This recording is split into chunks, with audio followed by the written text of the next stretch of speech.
Bovine এপিমিরাল fever, অনেক তাপমাত্রা 108, দাঁড়াতে পারছে না, তারপরেও কিন্তু সমস্যা নেই। দেখুন এই যে 108 তাপমাত্রা, যারা বুঝেন বা মিটার দেখতে জানেন। তো আমার চ্যানেলটি অবশ্যই সাবস্ক্রাইব করবেন এরকম নতুন ভিডিও পেতে।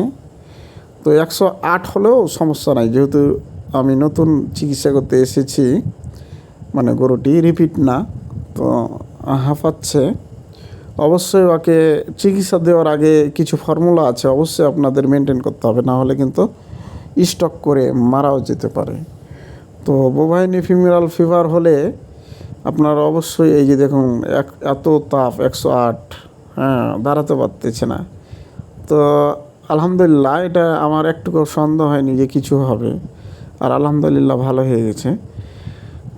আরেকটা দেখুন এপিমিরাল ফিভার, এটি দেখুন এই যে পা মানে ন্যাংড়াচ্ছে, হ্যাঁ, তো এটি অনেক ভয়ের কিছু নয়।